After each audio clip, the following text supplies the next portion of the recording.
Jewelry lost, yet no body was found. Welcome to Vale Files. I am your host, Thorne.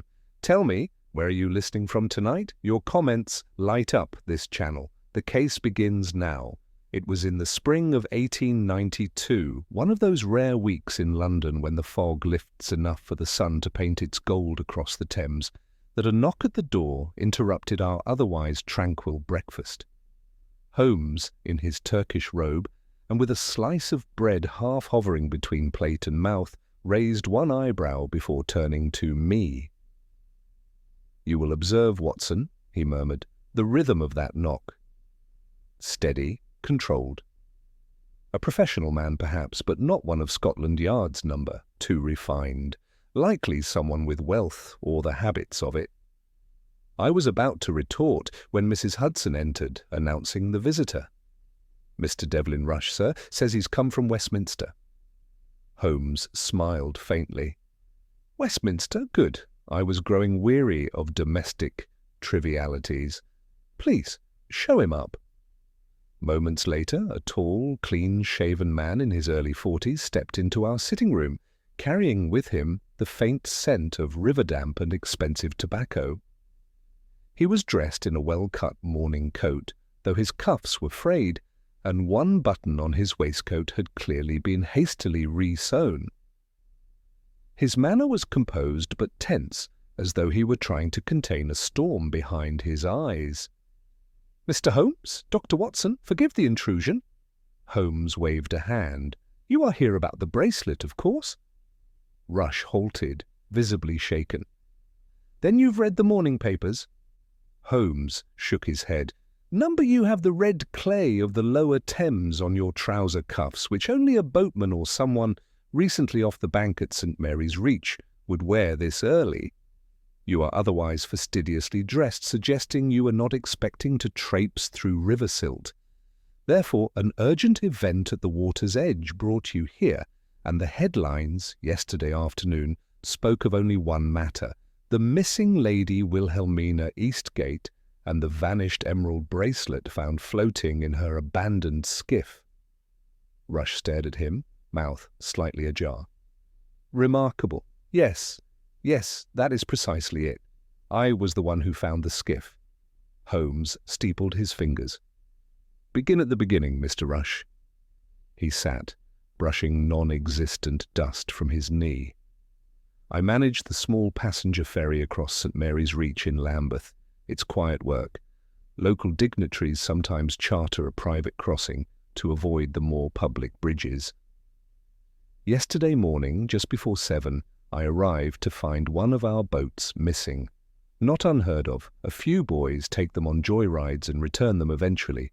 But this one. It was later discovered, adrift downstream near Millbank Pier." "Empty?" I asked. Rush hesitated. "Yes, except for a pair of gloves, a copy of Persuasion by Jane Austen, and the bracelet." Holmes's voice was cool. "The Eastgate bracelet." Rush nodded. "It's known in society circles, a wedding heirloom, large Colombian emeralds set in blackened platinum. Distinctive. And no body." "None. Lady Wilhelmina's maid confirmed she'd gone for her usual morning row at 6. She was known for it. Weather was calm, no sign of struggle, no footprints along the bank save hers, and what I assume were the ferryman's from the night before." Holmes stood and walked to the window, folding his arms. "So, we have an empty boat, a valuable bracelet left behind, and a noble woman gone as though the river had swallowed her. Yet not a ripple, not a scream, not a soul who heard anything." "Scotland Yard is calling it suicide," Rush added quietly. "They've all but closed the file." Watson looked up sharply. "And you disagree?" "I do. I've ferried Lady Eastgate across the river twice. She was no romantic fool, practical, strong swimmer too. That bracelet was her pride. She would never have removed it." Holmes turned. "Which raises the question, Mr. Rush. Why leave behind the one object she would have clutched to her last breath?" Rush sat forward.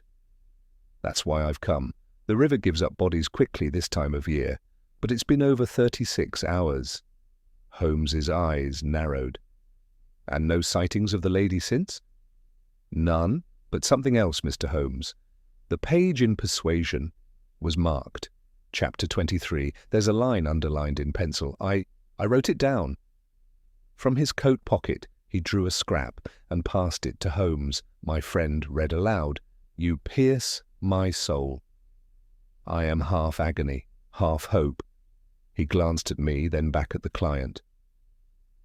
Either a literary farewell or a message to someone who knows precisely what it means. Rush nodded. And Lady Eastgate was recently estranged from her husband. Holmes's face lit, not with emotion, but with energy. His hunter's spark. Ah, there it is. There what is? I asked. Watson, the pattern. A lady leaves behind her most treasured possession, a book marked with a passage of passion and regret, and disappears without a ripple. And yet her body does not surface, and no one hears a cry. He turned abruptly. Mr. Rush, I will require access to the skiff, the book, and Lady Eastgate's dressing room. Watson, we leave in 1 hour. I trust this is not a simple case of misadventure, I asked, watching Holmes pack his bag. He smiled faintly. No, my dear fellow, this is the sort of misadventure that wears gloves, leaves poetry, and expects the Thames to carry away more than truth. I dare say someone will be quite disappointed to see me arrive. And with that, the game, or something far more subtle, was afloat. The following hour passed in a flurry of purposeful motion. Holmes, with his typical economy of gesture, selected only the barest essentials for the outing. His magnifying glass, his slender leather, notebook, and the ivory-handled pocket-knife he used less for protection than for prying open secrets. I, too, made ready, though I confess to a faint sense of unease. It was not the river itself that troubled me, for I have served in Afghanistan and seen stranger currents, but the peculiar stillness of the affair. An absence, rather than a presence, lingered in the air. Lady Eastgate was missing, and yet no one had seen her leave. The cab deposited us near Lambeth, not far from the footpath that wound along St. Mary's Reach. The Thames in that quarter had a character all its own. It did not bustle like the Pool of London, nor languish like the stretches near Richmond. Instead, it brooded. A subtle, silent tide curled past moored boats and the stone arches of private docks, carrying with it an air of withheld confession. Holmes breathed it in as if it were incense. We met Devlin Rush near the boatyard, where he waited with the diligence of a man both frightened and determined. He led us to the recovered skiff, which had been tied off beneath a modest timber canopy. The boat itself was unassuming. White-painted wood with a thin red stripe at the gunwale. Its oarlocks were intact, its interior dry, save for a few stray droplets gathered in one corner. Holmes stepped aboard and crouched low. No evidence of a struggle, he murmured, running his fingers along the inside of the hull. No scoring along the gunwale. She stepped in calmly, launched herself with a practised push, and rowed eastward, yet did not return. I pointed to the single leather-bound volume resting on the bench, Persuasion, as Mr. Rush had described. Holmes picked it up with delicate precision, leafing through the pages until he reached the marked passage. There, beneath a faint pencil line, were the words from Captain Wentworth's letter. "You pierce my soul."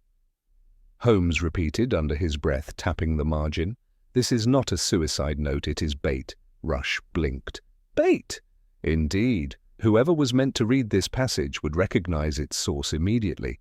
The passage is not underlined at random. It was chosen for its emotional weight and perhaps its history between the lady and another. Do you know if her husband was a literary man?" "No, Mr. Holmes. Lord Eastgate is more concerned with investments than novels." then we may reasonably guess that this message was not meant for him. Holmes straightened. Let us speak with the maid. Rush guided us through a side path and up to the East Gate townhouse, a reserved and ivy-draped residence tucked discreetly among the wealthier outskirts of Lambeth. We were shown to a morning room where a slender woman in servant's attire stood waiting, her hands folded tightly at her waist. Her name, she informed us, was Eliza Grove, and she had been in Lady Eastgate's service for just over 3 years. Holmes inclined his head politely. Miss Grove, I understand you were the last to see your mistress before she departed for her morning row? Yes, sir, she replied softly, glancing between us. She was already dressed when I came in, pale but composed. She asked for her gloves and her book. Did she wear the bracelet? She hesitated. No, sir. That's the curious thing. I brought it out from the velvet box, as usual. She wore it every morning, even when rowing, but she waved it off. Said she wanted to feel the air on her skin. Holmes narrowed his eyes. Was that unusual for her? Very. She was never without it. What was her state of mind? Holmes asked. Any recent distress? Visitors? She'd been quiet the past few weeks, not unwell, just thoughtful. I did notice one thing. She glanced down. 3 nights ago I found her awake past midnight. She was staring out the window toward the river, and when I asked if she needed anything, she said no, just watching for someone. Someone? I don't know who. She didn't say more. Holmes nodded slowly. One more question, Miss Grove. Did you notice a small cut or abrasion on her hand, particularly the left? The maid seemed startled. Yes, actually. A little scratch on the palm, like from a thorn. She said it was nothing. Holmes's face remained impassive, but I saw the flicker of intrigue behind his eyes. Thank you. That will be all, for now. As we departed the townhouse, Holmes turned briskly down the path back toward the river, his boots crunching the gravel with rare impatience.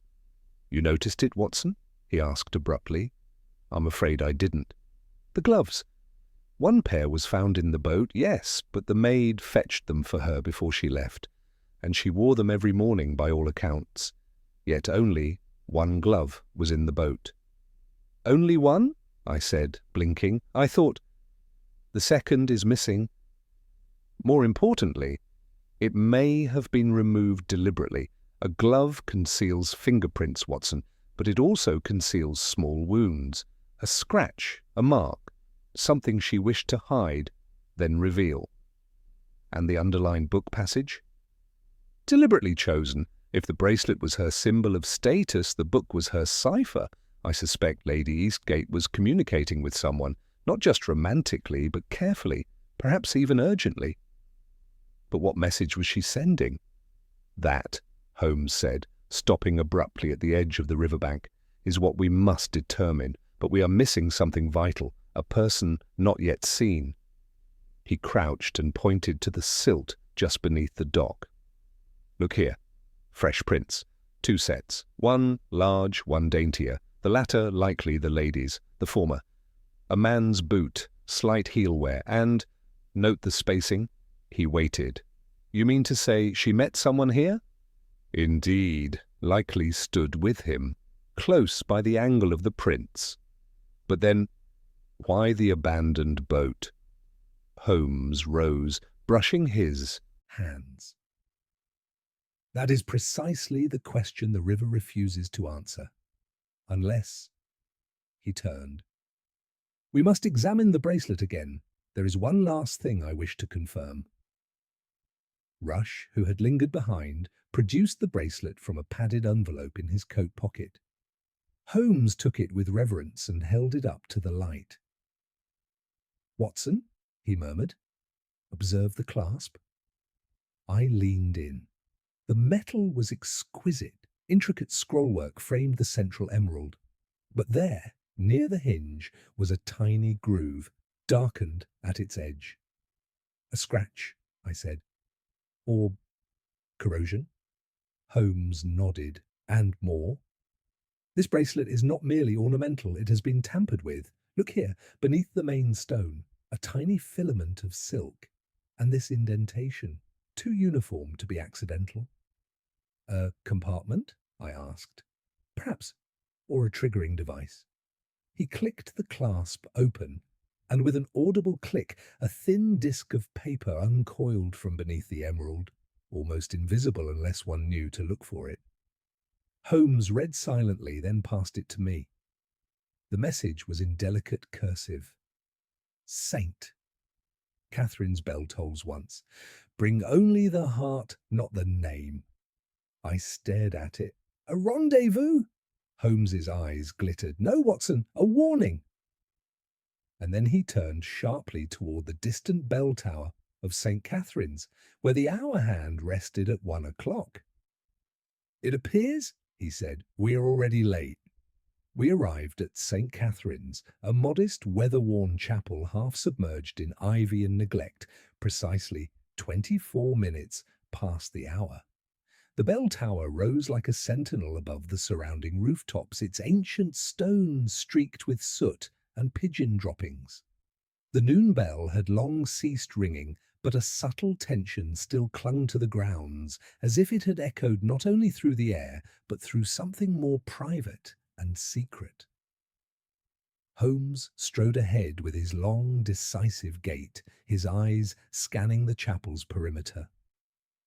A narrow path led around the north transept to a small garden with crumbling headstones, where nettles and yew trees seemed to whisper in corners untouched by sunlight. I followed, my hand instinctively tightening around my cane, though I had no cause, yet, for alarm. Holmes paused beneath the bell tower, crouching low beside a raised stone slab near the base of the chapel's side wall. He brushed aside a tangle of grass, revealing faint impressions in the damp earth. 2 sets of recent prints again, he murmured. Lighter, shallower, a woman, and here a man's, heavier, standing still. Observe the difference in pressure, Watson. I leaned in. She approached, he waited. Exactly. And she stood here, no more than 3 feet from him. There's a depression, her heel perhaps. She was hesitant. He was not. Holmes rose, dusting his knees. They met here after she rowed across. She left the skiff behind as a decoy, planted the book with care, removed the bracelet, but not completely. She inserted the note beneath the emerald, possibly minutes before departing the boat. I frowned. Then Lady Eastgate planned to disappear? Perhaps, but not without leaving a trail. He held up the note again. Bring only the heart, not the name. That is a message to someone close, someone forbidden, perhaps. A lover, a confidant, someone she trusted enough to meet in secret, yet cautious enough not to name. A faint clatter drew our attention to the far side of the chapel. Holmes raised a finger and motioned for silence. We stepped lightly along the gravel edge of the wall and rounded the corner. There, hunched over a stone basin in the side garden, stood a young man in a brown clerk's coat, nervously stuffing what appeared to be torn scraps of paper into the pocket of his waistcoat. He started when he saw us. "You," Holmes called, his voice neither harsh nor loud, but commanding. "Stay precisely where you are." The young man froze. His eyes were wide, ringed by fatigue, and his collar was damp with sweat despite the mildness of the day. I'm not," he stammered. "I don't know what—" Holmes approached calmly. "No need for panic. You are not under arrest, not yet. But you are holding something that once belonged to Lady Eastgate." The man's hands clenched, and for a moment I thought he might bolt. But he sagged instead, and slowly withdrew the torn scraps, unfolding them with trembling fingers. "I wasn't stealing," he said. "It was just, I didn't know what to do with them." Holmes took the fragments delicately. They were torn pages from a pocket diary, soaked slightly, but still legible. He arranged them like a puzzle on the flat of a nearby tombstone. The fragments read, April 18th, another letter from A, tucked into my sleeve. I shouldn't keep them, but I do. The bracelet hides the key. He says we can leave once his part is done. April 21st, met him at the chapel. He seemed nervous, said something about the East India accounts. I don't care about his schemes, but I fear they will undo us both. April 23rd. Tomorrow I vanish. Let the river carry the name. Let the heart remain. Holmes studied the entries for a long while, his brow furrowed. Then he turned to the young man. Your name? Samuel Wick, the man muttered. I was her husband's assistant, Lord Eastgate's. I did his books. Yet you met the lady in secret? His face flushed. Only to pass messages. She said she couldn't trust the staff. I was a fool, Mr. Holmes. I thought she confided in me, but she used me to send letters. I never even read them. And yet you came here now? I saw the news, Wick whispered. That she was missing. That her bracelet had been found. I remembered what she'd said about the chapel. I thought maybe she'd left something behind, something that would explain it. Holmes's voice softened. You loved her. Wick looked up, startled. No, I don't know. She was kind to me, spoke to me like I mattered. That's all. Holmes pocketed the diary scraps. You did matter, Mr. Wick, whether she intended it or not. The young man's eyes misted, but he nodded, then turned and slowly walked away toward the chapel steps, leaving us once more in the company of birdsong and stone.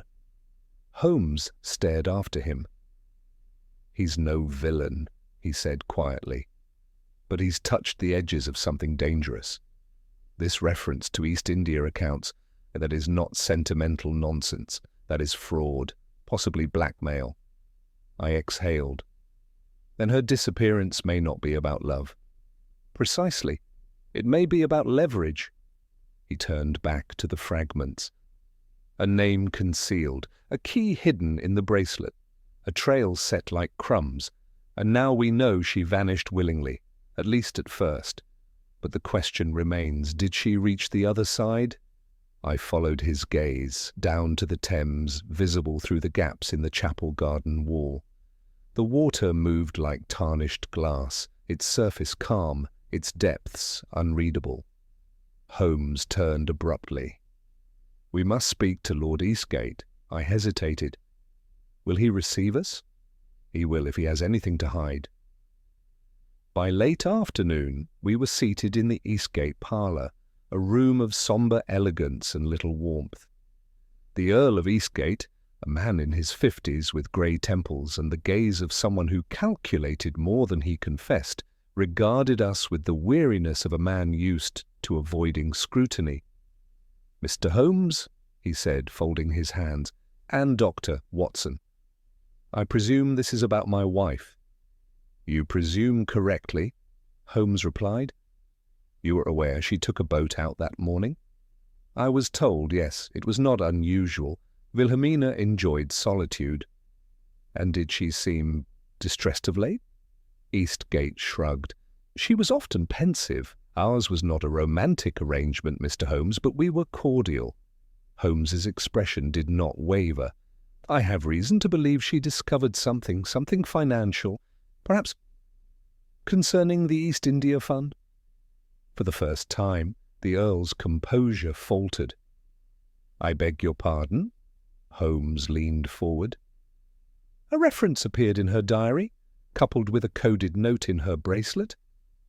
I believe she knew something that gave her cause to disappear. Perhaps she feared reprisal. Eastgate was silent. Then he rose and crossed to the window. I will not be threatened in my own house, Mr. Holmes.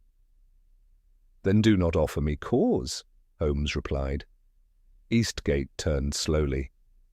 If Wilhelmina disappeared, it was her own doing. She had no love for this life.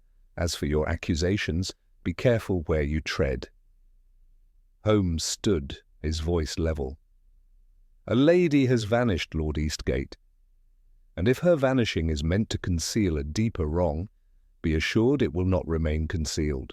We left without further word. Outside, the evening was drawing in.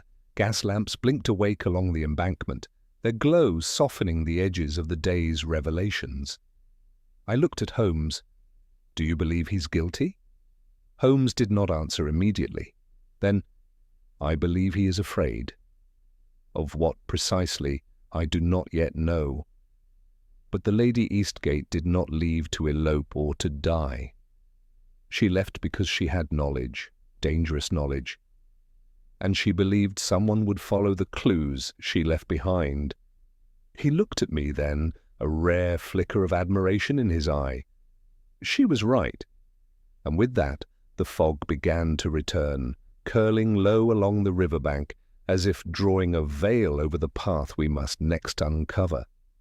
The following morning arrived beneath a bruised sky, the clouds heavy with unshed rain, and the air thick with a kind of silence that London only knew when it was holding its breath. Holmes had risen early and taken no breakfast, an ominous sign to those who knew him well. He stood at the window in his dressing gown, watching the fog drift over Baker Street like slow smoke from some unseen fire. His pipe remained unlit in his hand, forgotten.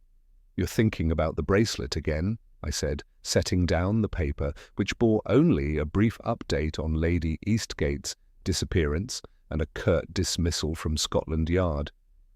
"No evidence of foul play at this time." "I am," he murmured, not turning. "And the note concealed within it." I moved to stand beside him. "It still confounds me. Bring only the heart, not the name. It sounds poetic, but—" "It is a restriction," Holmes interrupted. "A warning. A message that says, 'Come if you must, but conceal your identity. No names, no papers, no traces.'" "For fear of being followed?" "Exactly, or overheard." He finally turned toward me, the pipe lowered to his side. This woman, Wilhelmina Eastgate, was no impulsive romantic. Her journal entries are deliberate, restrained, the tone of someone calculating under pressure. She anticipated someone might come looking for her, perhaps even feared it. I nodded. "Then who would she trust to decode all this? Surely not Lord Eastgate."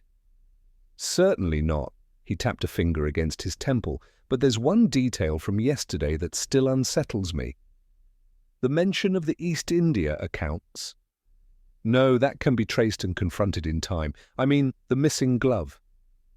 He crossed the room in long strides, opened the case notebook, and thumbed through it until he found his diagram of the skiff. "She wore gloves that morning. The maid handed them to her. Yet only one was found in the boat, tucked beside the book.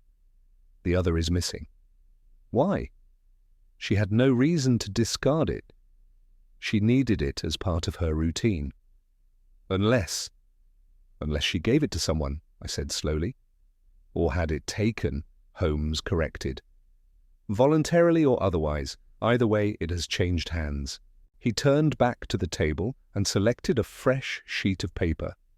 With precise strokes he wrote a brief note, signed it, folded it, and sealed it in an envelope.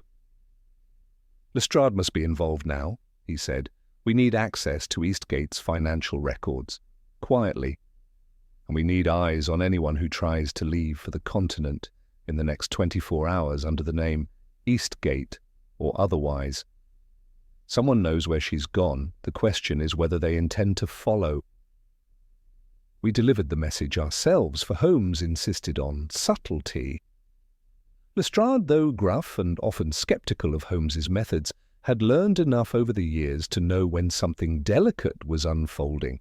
He agreed to assign a discreet inspector to monitor the ports and to request banking records under the guise of routine fraud surveillance. When we returned to Baker Street, there was a telegram waiting. Holmes opened it silently, read it once, then twice. I could see the exact moment his gaze sharpened. "It's from the boatyard," he said. Rush says someone returned to the skiff late last night. Returned? Left something beneath the oar bench. He did not disturb it, merely noted the intrusion. Come. Within the hour, we were once again standing beneath the canvas awning where the skiff had been tethered. The sky had broken into a soft drizzle, and the boards beneath our boots were slick with moss and moisture. Rush met us with a lantern and a nervous glance. "I didn't touch it, sir. Just lifted the bench slightly and saw it tucked underneath." Holmes stepped forward, pulled back the bench plank, and reached in. From beneath the bench, he withdrew a folded woolen handkerchief. Inside, carefully rolled and tied with a ribbon, was a woman's glove, ivory kid leather, the left-hand mate of the one found in the skiff. And tucked within the glove's finger, a note. Holmes unrolled it. It was not written in the same cursive as the previous messages. This was a man's hand, hasty, thick strokes, ink blotched in places. "She waits, but not for long. The man with the silver ring knows. If you read this, stay away. Some things cannot be undone." Holmes stared at the page for a long moment. "The man with the silver ring?" I said. "Does that mean anything to you?" "Not yet," Holmes said softly. "But someone is playing their own game alongside ours." Rush looked between us. "You think she left this, or someone else?" "Someone else," Holmes said firmly.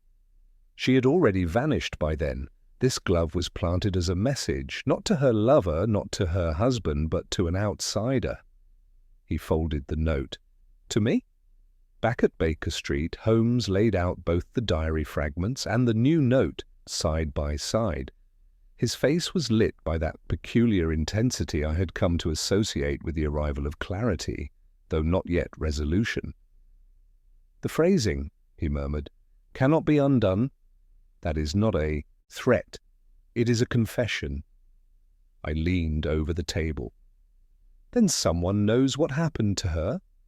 Someone who was present, someone who perhaps helped her vanish, or tried to, and regrets it."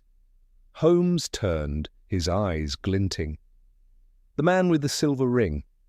He strode suddenly to the mantel, seized the Bradshaw's railway guide, and flipped furiously to the coastal lines. After a moment's scanning, he tapped a name. "Lowestoft." "Lowestoft?" "Rush told us that Lady Eastgate sometimes spoke of the coast, didn't he? And in her diary, 'Let the river carry the name.' That's misdirection, Watson. She did not go downriver. She went upriver first, then by train." "Why Lowestoft?" Holmes's voice was quiet now. "Because it is the one place she ever spoke of with longing. I remember her name once came up in connection with a lecture I attended, a medical symposium. She had written an article under a pseudonym about the benefits of sea air for women's health. I traced it back then out of curiosity. Her mother died in Lowestoft." I frowned. "You think she returned there?" But I think she left something there. Or someone."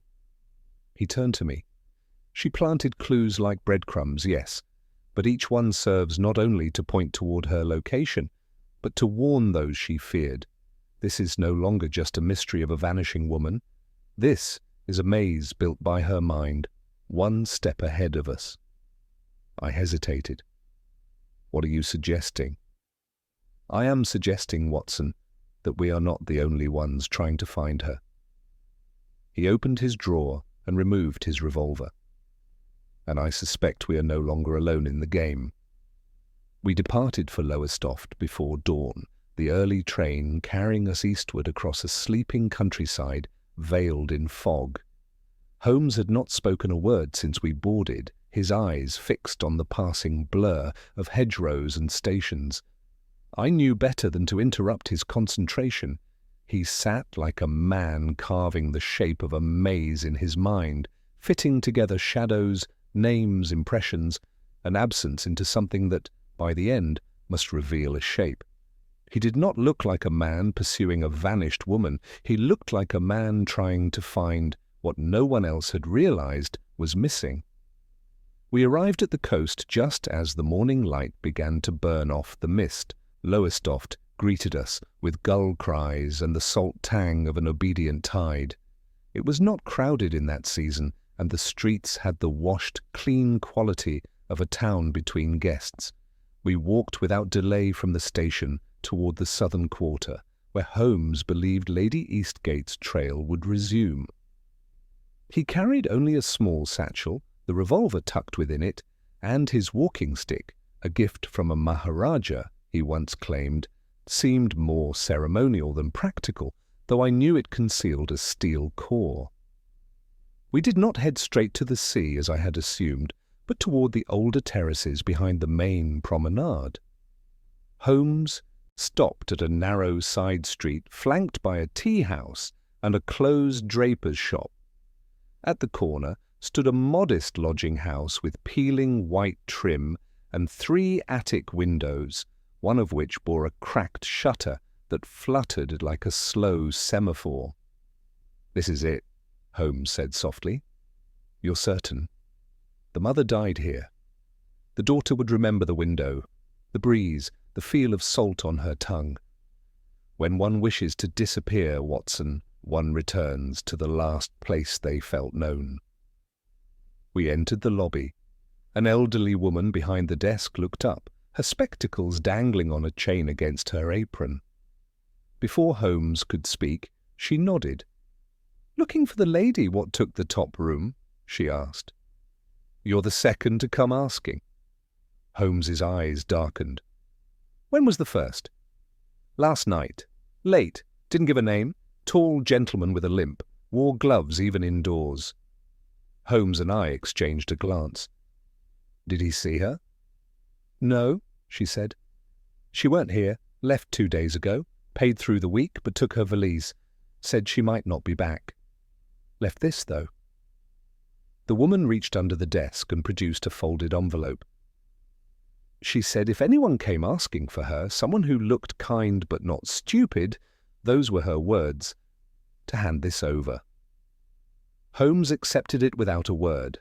The envelope bore no name, only a faint trace of her perfume, bergamot, and some sharper citrus beneath. He opened it slowly, carefully, as though it might contain more than words. Inside was a single sheet of fine stationery, folded twice. Her hand, delicate and even, filled the page. "If you were reading this, then you found the first door, but not the last." The bracelet was not meant to vanish. It was meant to unlock. "I have placed what matters in the hands of one who cannot be bought. He wears a ring of silver and listens more than he speaks. If they reach him before you, all is lost. If you reach him first, he will trust only what cannot be forged, the other glove." Holmes folded the note in half. "So she passed it on," he murmured. "The knowledge, the danger, to this man with the ring." "And if he's already dead?" I asked grimly. "Then someone is willing to kill to keep what she uncovered from ever being spoken aloud." We left the house without delay, retracing our steps toward the quay. Holmes said little, but I could feel the tension in his stride, the man with the silver ring. It had sounded symbolic, but now it became literal.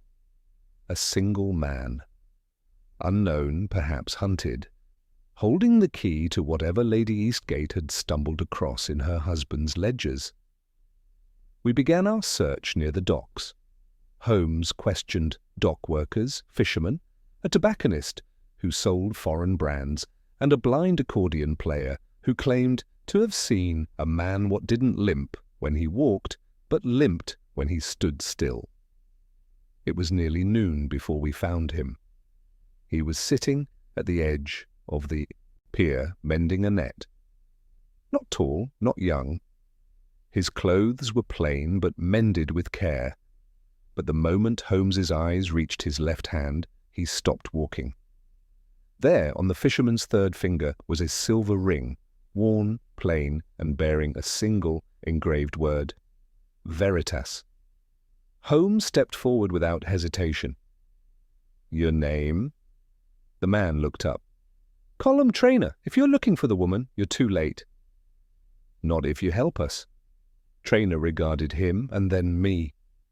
"She said two might come, a clever one and a soldier." Holmes's mouth twitched.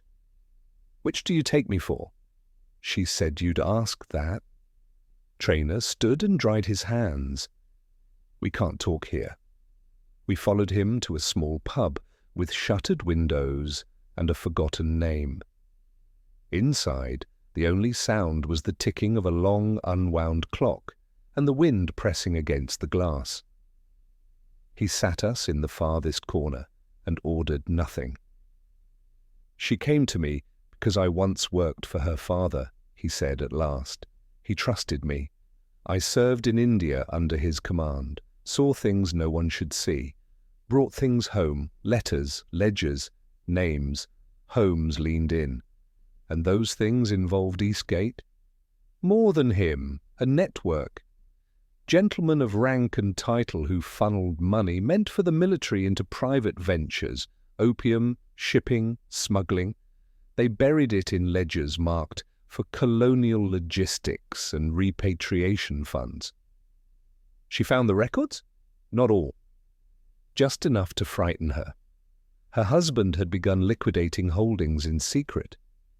She saw the accounts. She knew she was being watched." Holmes's voice dropped. "And you have the documents?" Trainer hesitated. "Not here." "Then where?"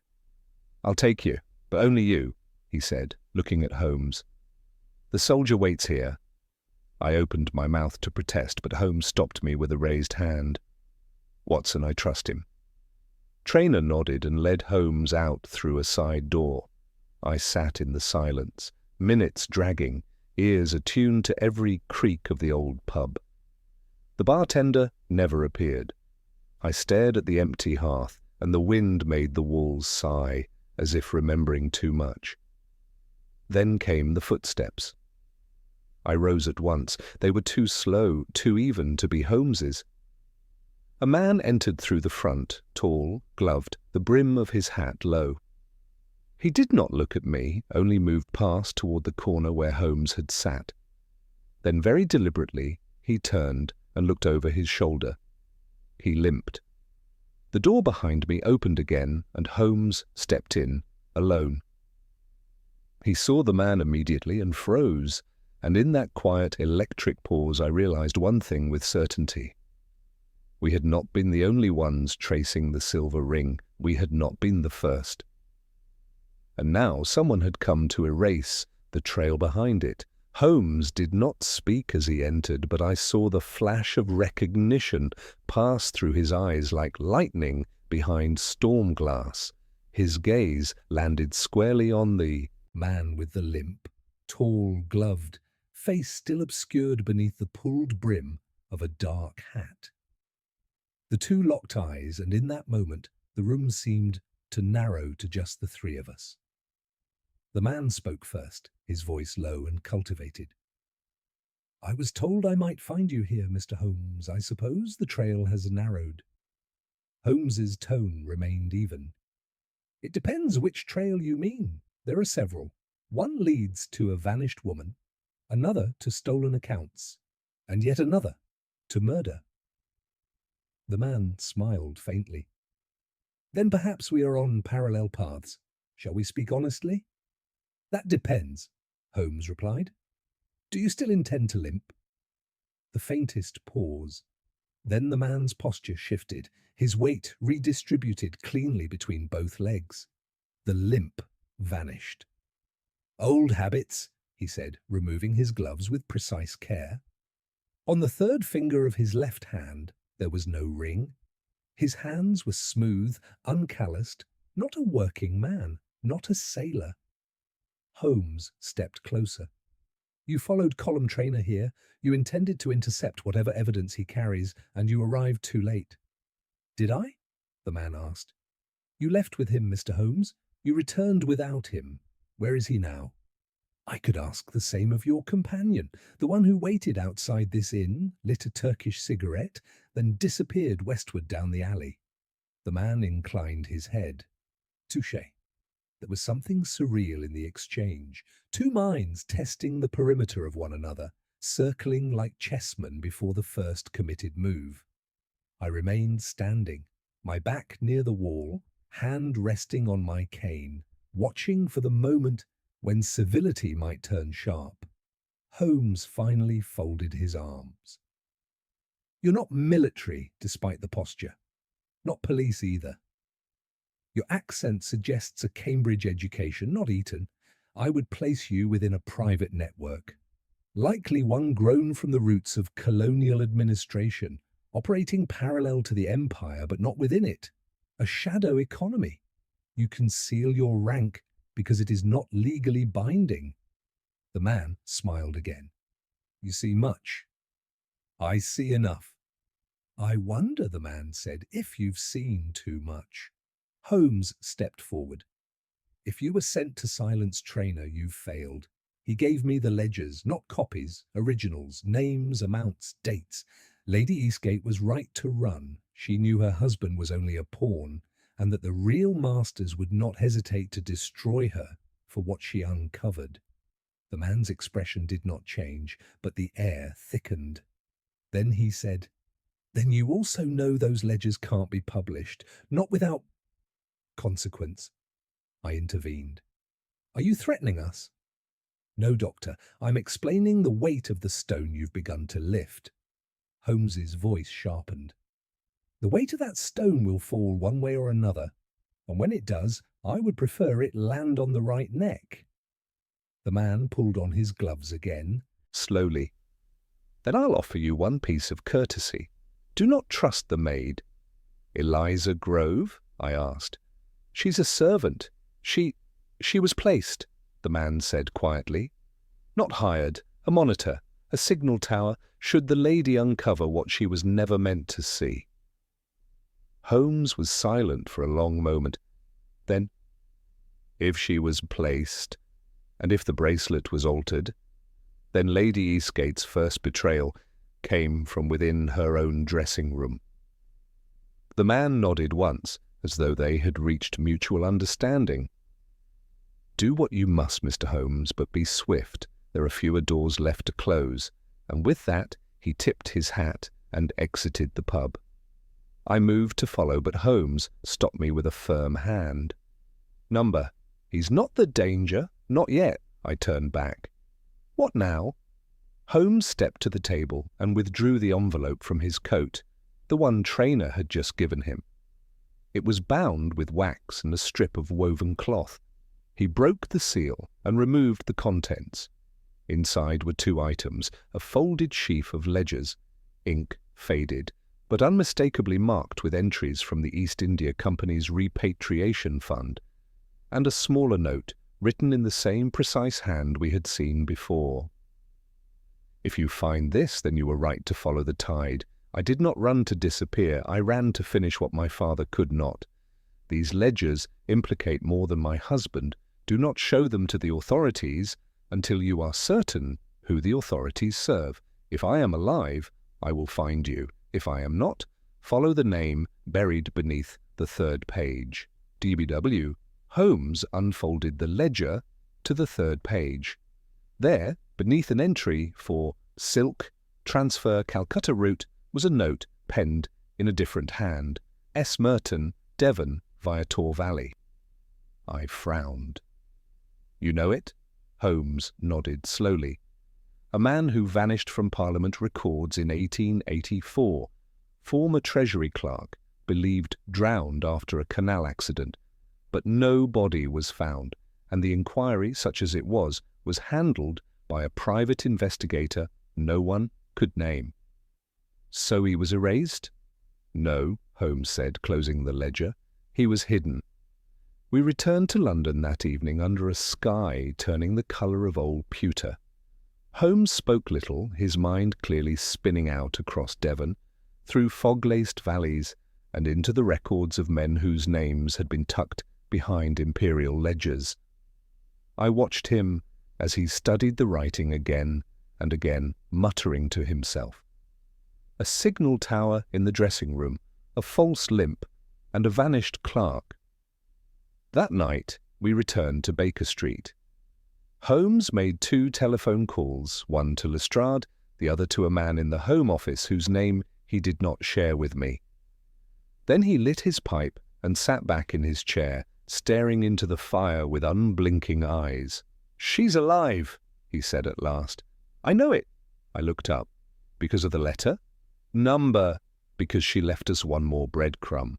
He reached into his pocket and drew the second glove, the one recovered from the skiff. Then he turned it inside out.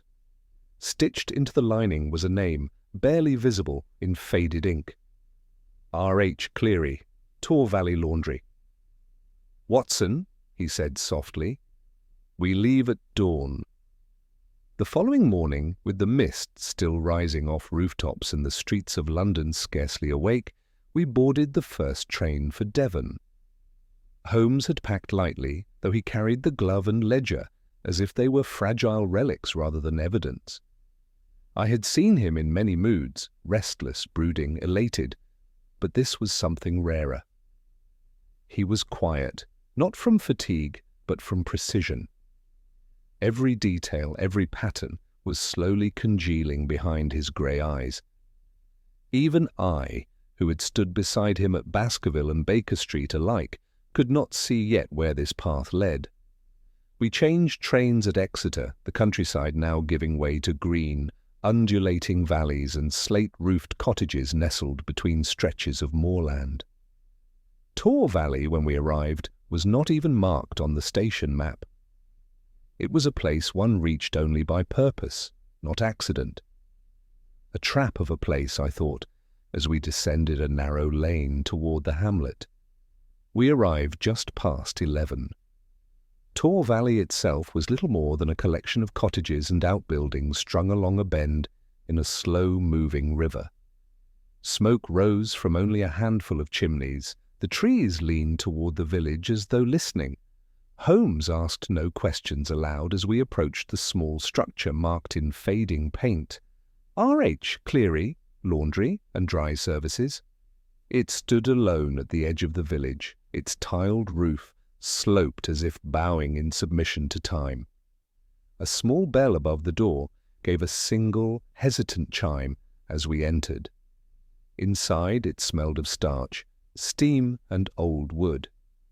A narrow counter divided the room, and behind it stood a woman, perhaps 50, perhaps older, with dark eyes and a face carved not by age, but by vigilance.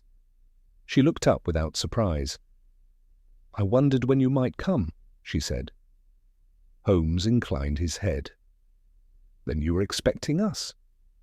"I was expecting someone. And you look like the type who reads more than names stitched into gloves."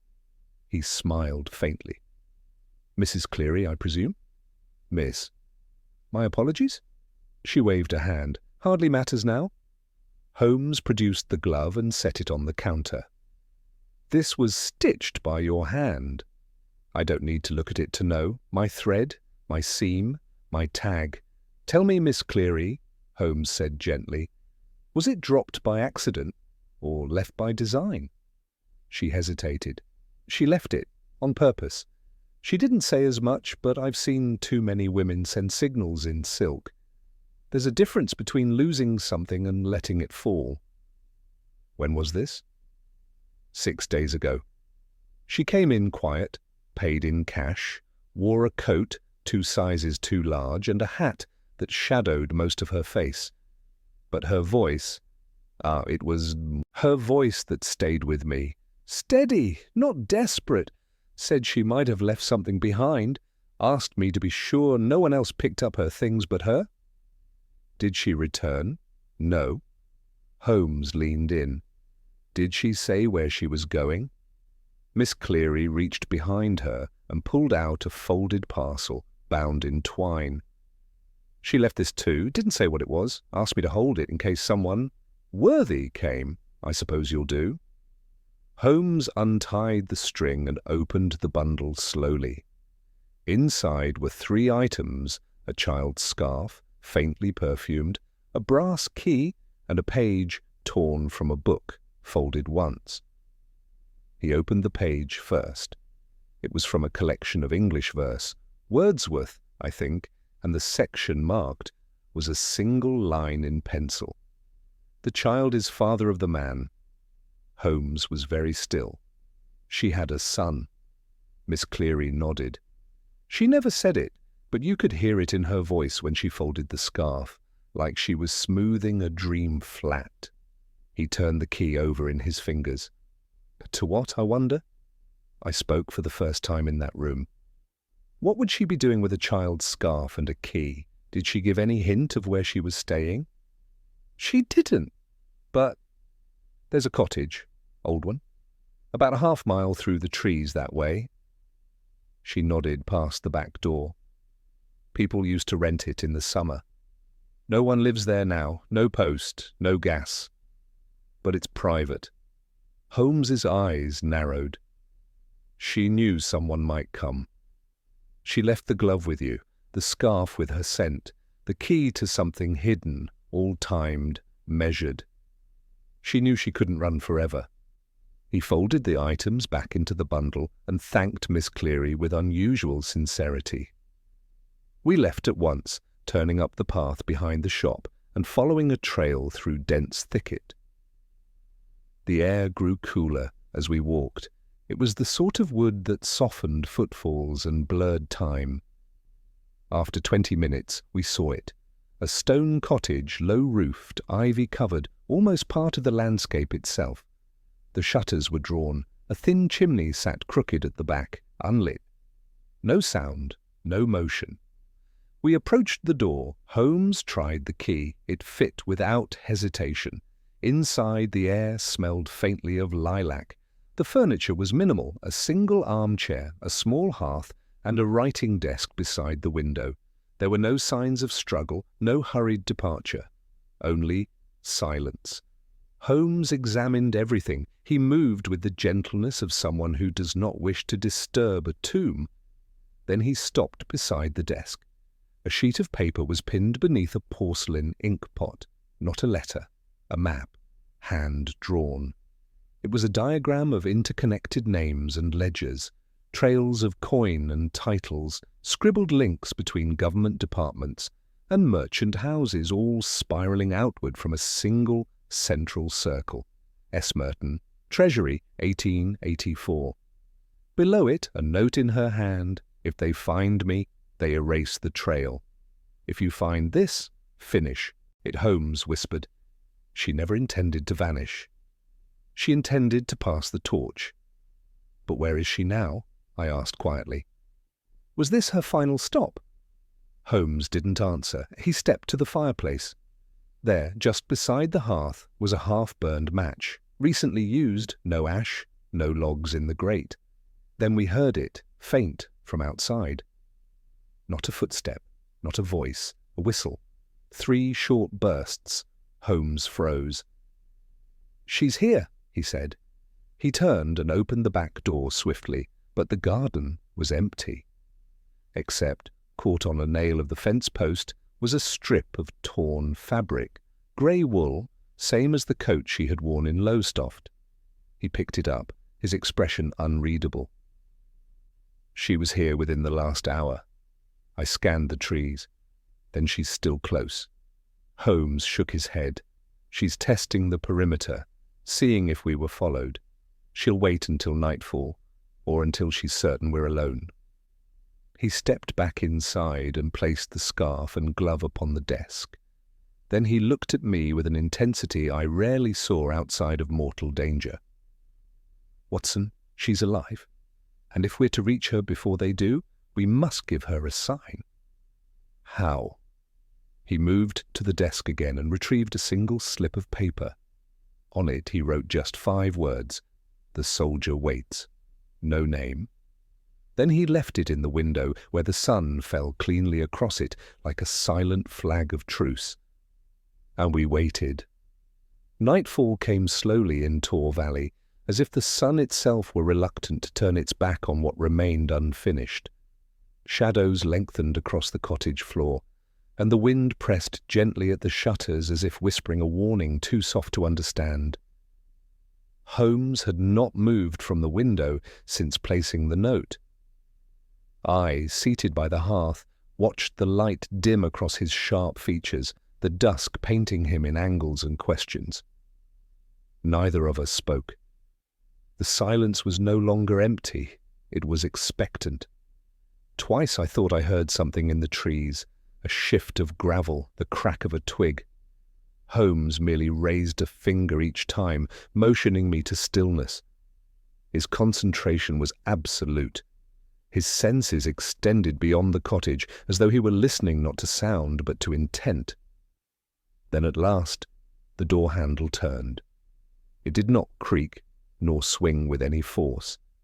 It opened just wide enough for a silhouette to slip through, hooded, small, but upright.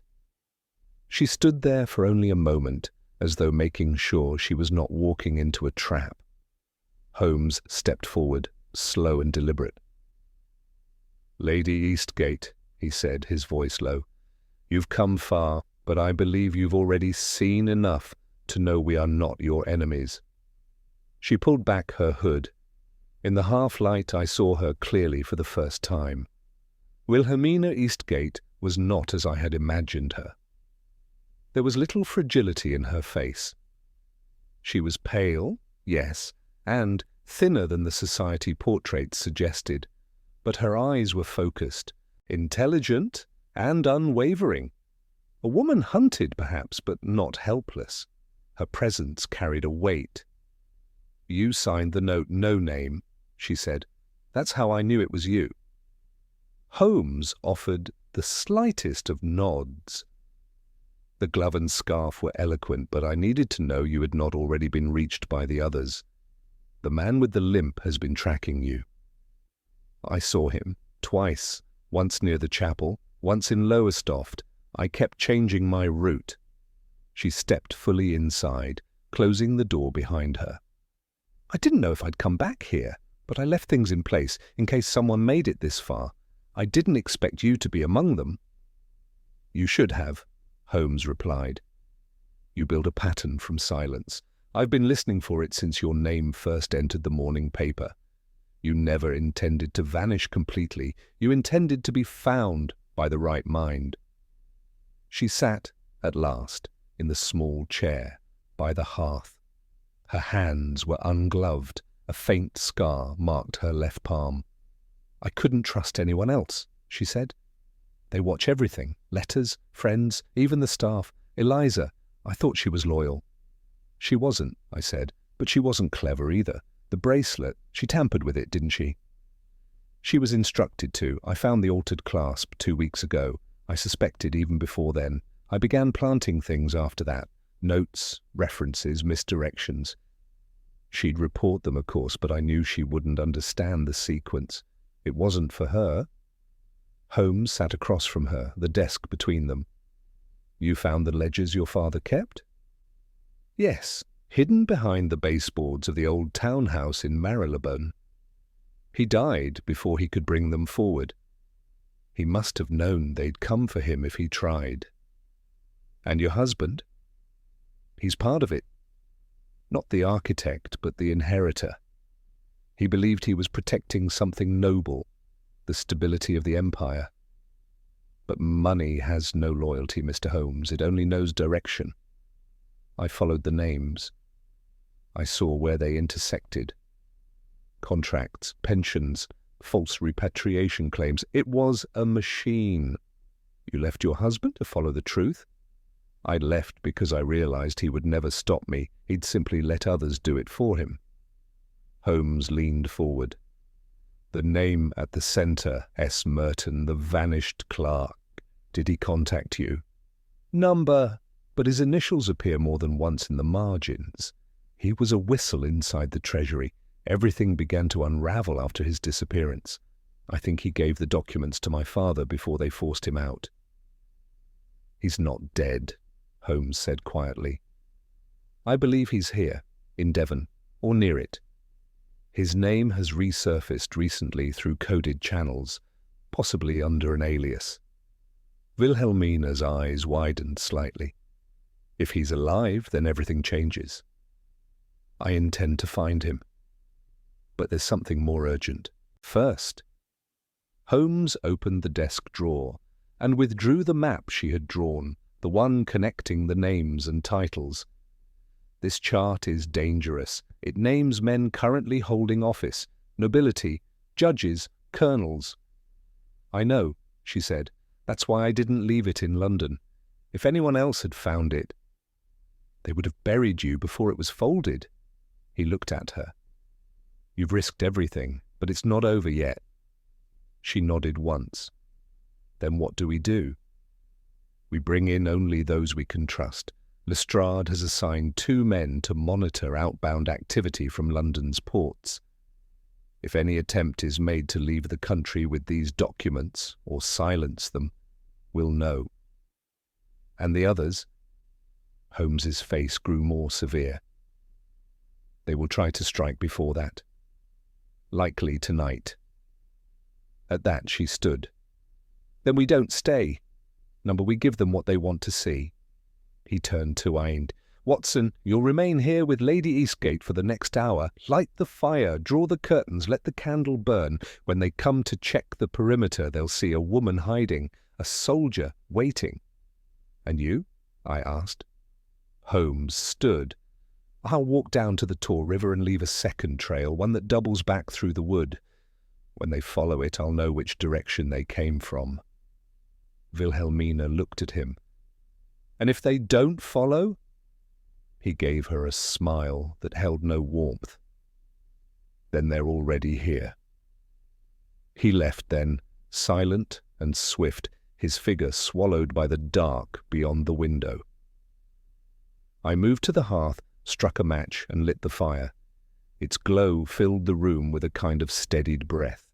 Lady Eastgate stood beside me, watching the flames, her arms folded, her face unreadable. He's more than I expected, she said, quietly. He always is. And then we waited again, the silence no longer expectant, but charged, like a string pulled too tight.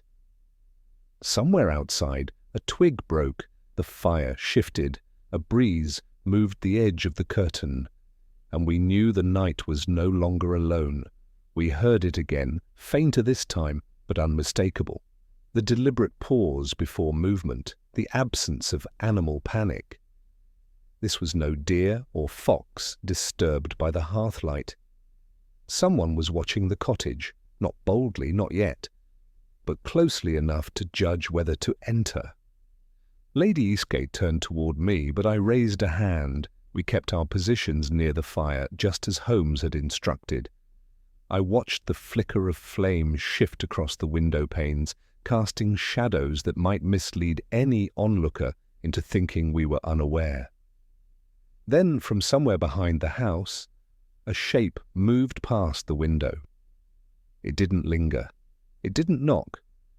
But it passed close enough that the curtain's edge stirred as if disturbed by more than wind. I stepped carefully to the desk, retrieved Holmes's revolver from the drawer. It had been left there, purposefully, and returned to the chair beside the hearth. Lady Eastgate had seated herself again, her spine straight. Despite the flicker of apprehension, I saw tighten her knuckles around the armrest. "They'll come through the rear," I murmured. "If they believe we're alone?" She nodded once, her face composed. "And if they don't?" "Then we're already surrounded." For several long minutes, the only sounds were the steady crackle of the fire and the faint hum of wind against the glass. I could not help but recall the words of the man at the pub in Lowestoft, "Some things cannot be undone," and I wondered if this was what he meant. The moment when silence became a blade and watching became striking. A knock came, not at the front door, but the rear. Software 2 taps, then silence. Neither of us moved. Then came the sound of the latch. The door did not creak. It opened with surgical control, just as Holmes had done earlier. A footstep followed, slow, careful, then another. They paused, and then Holmes's voice, sudden and sharp. "Close it." The figure froze. "Now," Holmes added, or you'll never feel the needle." There was a brief silence, then the door creaked shut once more. I stood and stepped to the rear corridor, revolver raised, Lady Eastgate close behind.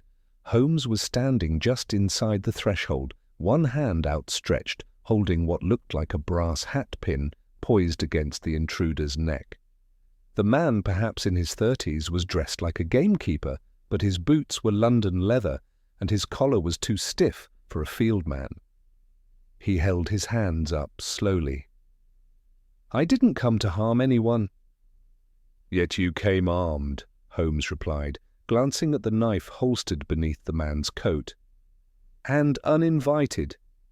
"They sent me to verify," the man said quickly. "Only that. I wasn't to touch her." "They who?" Holmes asked. The man licked his lips. "They didn't give names." Holmes's gaze narrowed. "But you saw their faces." A pause. "One," the man admitted. "The tall one, limpio, gloves." Holmes stepped back. "Watson, relieve him." I retrieved the knife from the man's coat and patted down his pockets. No weapon, but he carried a folded letter, sealed in black wax. Holmes opened it with a flick of his wrist.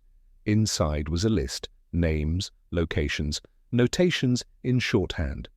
At the top, "If retrieval fails, proceed with silencing." Holmes turned to the man. "Do you know what this is?" "I don't ask," the man muttered. "I just carry." "Very good," Holmes said. "Then you won't object to carrying it straight back, with a correction." He strode to the desk, retrieved a pencil, and wrote in the margins of the list. The files were already moved. The soldier never left. He folded it again, returned it to the man's coat, and nodded once. "You will leave by the same path. You will not speak of this visit to anyone, and you will wait for them to contact you again. If you deviate by a single syllable, I will know." The man's eyes darted between the three of us. "And if they don't believe me?" "They will," Holmes said. "Because I want them to." He stepped aside. The man hesitated only briefly, then slipped out into the dark. Holmes shut the door and bolted it. "They'll fall for the bait?" I asked. "Momentarily. Long enough for us to move."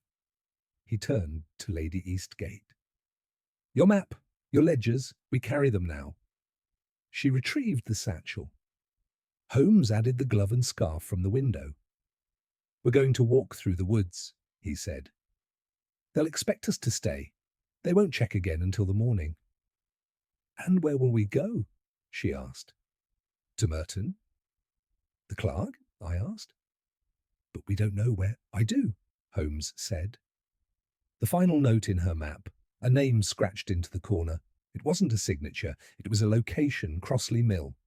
An abandoned textile station 2 miles from here, converted years ago into private storage. Lady Eastgate exhaled. "That was where my father first met him. I remember now. He called it the circle beneath the wheel." I thought it a metaphor. Holmes was already at the door. In these affairs, metaphor and geography are rarely separate. We slipped into the night with no more than a lantern dimmed low. The trees closed around us, hushed and watchful. The trail curved downward, following the river's edge until the faint outline of a mill emerged, a broad-shouldered building of blackened stone and rusting rails. Holmes led us round the back, where a narrow arch had once housed grain deliveries. He knocked twice, then once. There was silence. Then a bolt slid back. The door creaked open, and a man stood there. Thin, silver-haired, with hollow cheeks and eyes that had seen far more than they had ever spoken. He looked first at Holmes, then at Lady Eastgate. He said her name softly, not her title. "Wilhelmina?" And she whispered, "Merton." Then he opened the door fully and stepped aside. Holmes waited until we were all inside before he spoke. "We have the documents, but we are not alone in wanting them." Merton nodded. "Then we must move faster than the ones who do." And behind him, lit by a single lamp suspended above a steel desk, lay the full archive of a conspiracy stitched in silence. Ledgers, seals, account transfers, signatures burned by names no one dared to speak aloud. And somewhere outside, in the dark, the men without names had already begun to converge. The door sealed behind us with the rasp of old iron, and for a moment the stillness inside the mill pressed against the air like another wall. The space was vast, hollow, and mostly bare, save for the long desk at the centre, its wooden surface darkened by time and layered with paper, ledgers, ink bottles, and the mechanical skeletons of dissected clocks and coded machines. The light above it swung gently, casting elliptical shadows across the floor like a pendulum between revelation and risk. Merton stood in its glow, his shoulders narrow beneath a thick wool coat, his hands steady as they sorted through an open folio. Despite the long years of hiding, he had the clarity of someone who had not merely survived, but had waited. "You came?" he said, not looking up. "We followed," Holmes replied. "As did others." "I know." He lifted a page and passed it across the desk. Lady Eastgate stepped forward before either of us, her fingers brushing against the parchment like one might touch a wound. "This is my father's hand," she said softly. "The second ledger." "He gave it to me the year before he died," Merton murmured. "Told me never to surface unless two names converged again, Eastgate and Van Thorn." Holmes inhaled. "Van Thorn. It's on the list we recovered in Lowestoft." Merton nodded. "A diplomat in Calcutta. Oversaw several land repatriation schemes. Your lady's husband was one of his backers through shell accounts. When Van Thorn died suddenly, drowned, supposedly, the web collapsed inwards, but not before certain sums disappeared into the untraceable."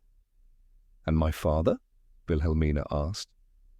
"He tried to publish, quietly, through back channels. It didn't take long for them to find him. The story of a heart attack at his club was just tidy enough not to be questioned, but he gave me this." Merton stepped aside, revealing a locked drawer in the base of the desk. He unlocked it and withdrew a flat tin box, the edges reinforced with iron. Holmes said nothing, but his eyes sharpened the moment it was opened. Inside was a single sheet of ivory stationery. A bank record from Zurich, dated 1883. An amount scrawled in careful ink, and beneath it a name. We all leaned in. It wasn't Eastgate, nor Merton, nor Van Thorn. It was the name of a sitting cabinet minister. A man Holmes and I had seen once at a political gathering on Pall Mall, his laugh too loud, his eyes too still. I whispered it aloud. Holmes simply nodded. It was always going to be someone in plain sight. Merton closed the box and resecured it. "With this we can prove a link between Crown resources and the shadow economy in India. It's more than blackmail, it's treason, if framed correctly." "And if framed incorrectly?" I asked.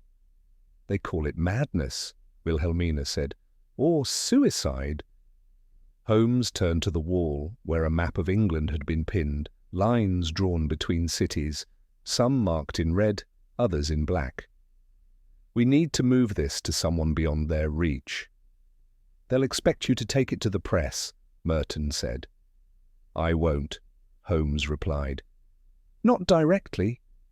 He moved to the desk and unrolled Wilhelmina's previous map, the ledger web, now more complete with the names Merton had preserved. He laid it beside the Zurich page.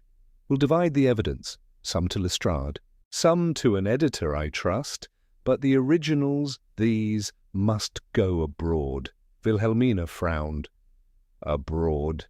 "Zurich," Holmes said. "Let the trail circle back to the place they last considered safe. When they see the wound has reopened from the inside, they'll panic, and panic leads to mistake." "But they're already circling," I said. "The The man we turned away, he'll report by morning. We have hours at most.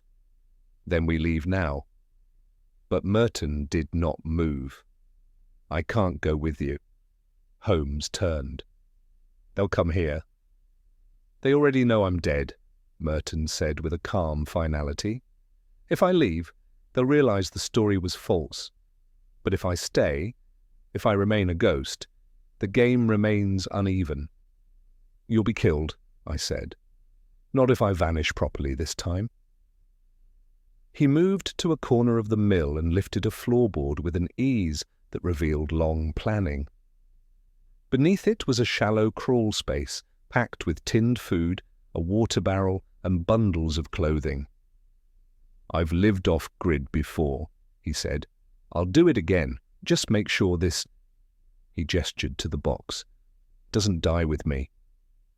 Holmes looked at him for a long moment. Then he reached into his coat and passed Merton a slip of paper. This will reach me through a dead letter drop in Paris, he said. If anything changes, if you are compromised, send nothing but the word mirror. I'll come. Merton tucked it into his pocket without reply. We packed quickly.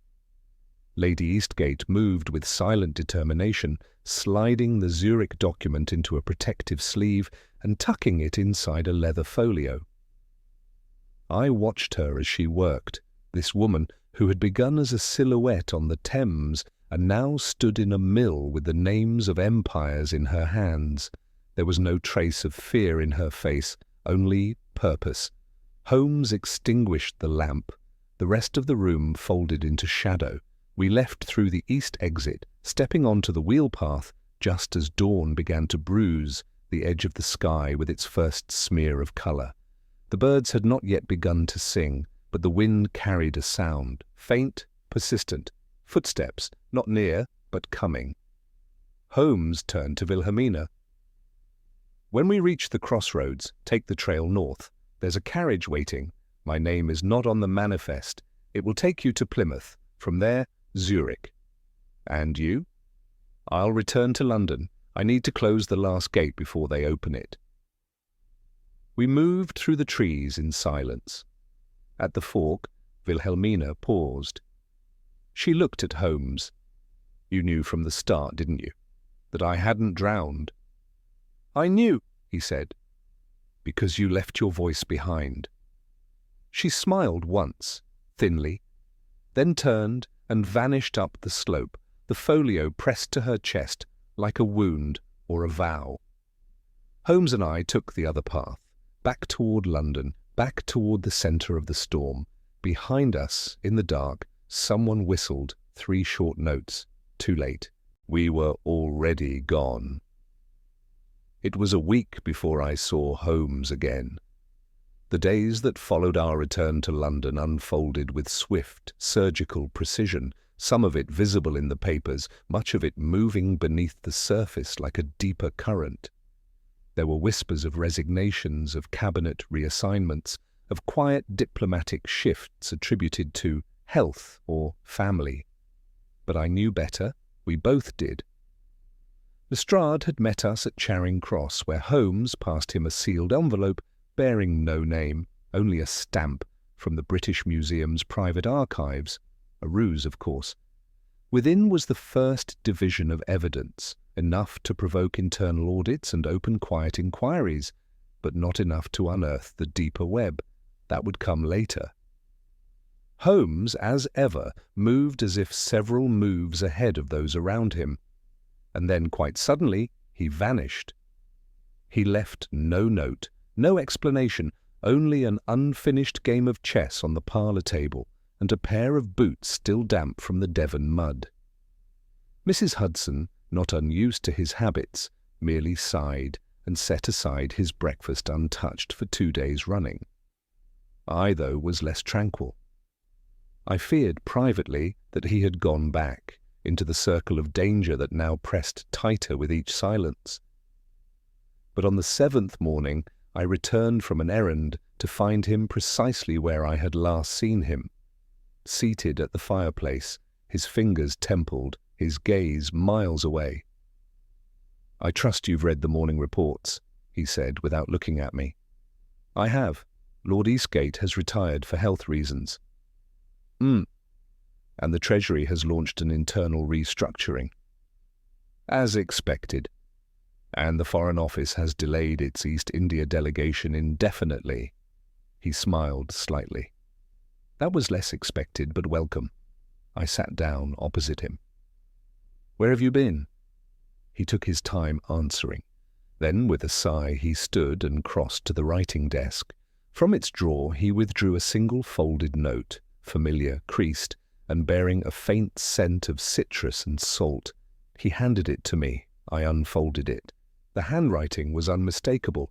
"Zurich is cold but clear. I left the gloves behind. The soldier did not wait in vain." I looked up. "She made it. She did. And the documents are now in the hands of a solicitor whose loyalties are unshakable and whose office lies 3 floors above a banking consortium with no nameplate. Then it's over." Holmes raised a finger. "For now." He crossed to the chessboard and moved a bishop forward 1 square. "There are still traces to be cleaned. The man with the limp, he has not resurfaced, nor has Eliza Grove. And the list recovered from Lowestoft bore more names than I care to recount aloud, some of them quite close to the crown. But the worst of it is cut out. The worst of it, Watson," he said, looking at me, "was never the corruption itself.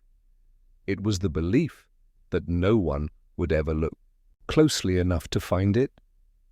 He returned to his chair. "She was clever," he added, "not because she knew how to run, but because she knew how to be seen, just enough to draw us in. She trusted us." "She trusted you," he said, with the smallest of nods. "The soldier with no name." "You were her anchor, the one thing they couldn't predict." I felt a heat rise behind my eyes, though I said nothing. "Holmes seldom gave compliments. When he did, they remained with you for years." Outside, the bells of Baker Street tolled the hour.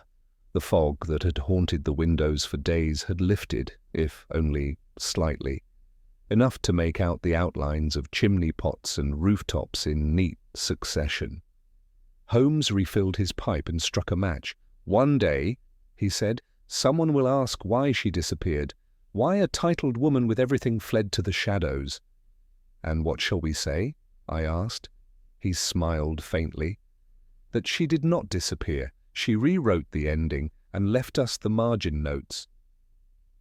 The match burned down, the pipe lit, and as the smoke curled upward toward the window, I thought, not for the first time, that the truth, when pursued by men like Holmes, never quite vanishes. It only waits just long enough to be found.